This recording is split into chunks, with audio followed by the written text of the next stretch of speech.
Welcome to qnawire. For this problem, we want to calculate the amount of energy released when a gram of uranium-235 undergoes nuclear fission.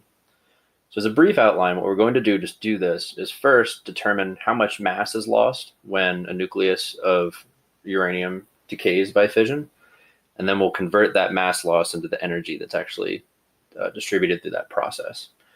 So what we need to do first is come up with a balanced nuclear reaction. So we start with an atom of 235 uranium. And because it's nuclear fission, it's going to be bombarded with a neutron. And this bombardment is going to produce other atoms, in this case, producing 144 xenon and 90 strontium.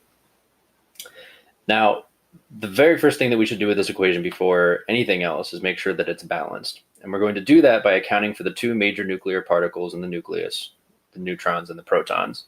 And we can see that the protons are already balanced because we have 92 protons from uranium on the left, and then 54 xenon protons and 38 strontium protons add up also to be 92. So we already know the protons are balanced on both sides of the equation. But we also need to make sure that the neutrons are balanced. And we do this using two very important numbers, the mass number and the atomic number. So the mass number is the top number, represented with each of these symbols, the larger number, and this is going to be the sum of the neutrons and the protons. The atomic number is just going to be the number of protons. So what we can do for each atom in this equation is subtract the atomic number from the mass number to determine how many neutrons are represented in each species. So when we do this for uranium, we take 235 minus 92, we get 143. The neutron in the equation is naturally 1. And we do this for xenon, we see that xenon has 90 neutrons and that strontium contributes 52. When we take the total of neutrons on both sides of the equation, we see that there's 2 neutrons essentially missing from the right side of the equation. So to balance this, we simply add in 2 neutrons to the right side of the equation, and now the number of neutrons is balanced on both sides. At this point, we're now ready to take a mass balance of the equation by adding up the mass on the left side of the equation and comparing it to the mass on the right. So to do this, we take the mass of uranium, 235, which is given in the problem.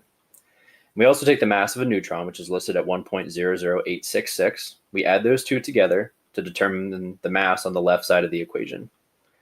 We're going to repeat this process for the right side of the equation using the values given and using twice the mass of a single neutron because we've added 2 neutrons to the right side of the equation. When we add all of those together, we see that the total mass on the right side of the equation is actually less than the mass on the left side of the equation. That's to be expected because, again, we're doing nuclear fission. We're going to lose some energy, which is represented as mass initially in the equation. So to determine how much mass has been lost, we simply subtract the value for the mass of the right side of the equation from the left.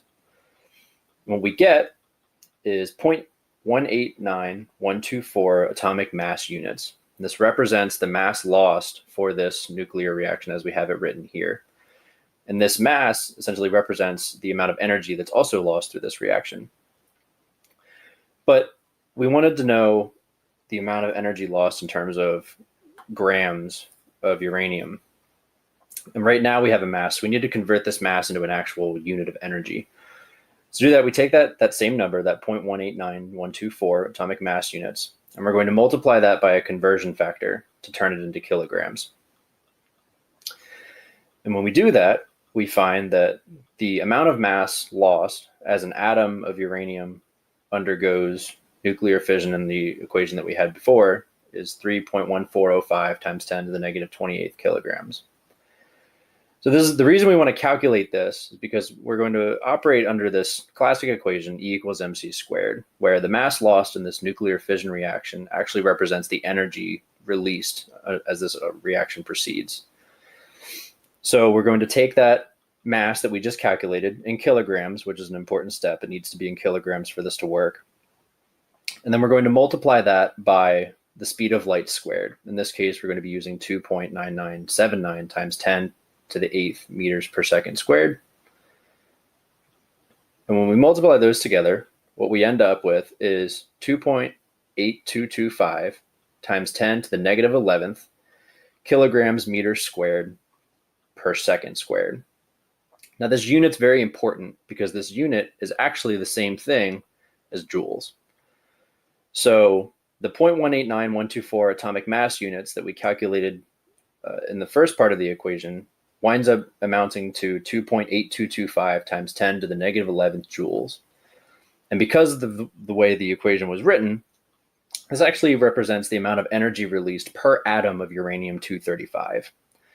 Now, the question asked us to provide an answer in terms of energy per gram of uranium. So we just need to take this number and convert it from joules per atom into joules per gram of uranium.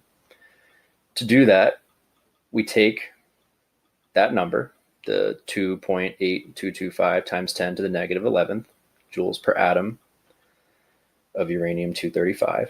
We're going to multiply that by Avogadro's number, which is the 6.0221 times 10 to the 23rd atoms per mole. And because we want this in terms of grams, the last conversion factor that we're going to use is the atomic mass of uranium, which in this case, 1 mole of uranium is the same thing as 235.0439 grams. When we do this unit conversion, the final number that we end up with is 7.227 times 10 to the 10th joules per gram of uranium-235.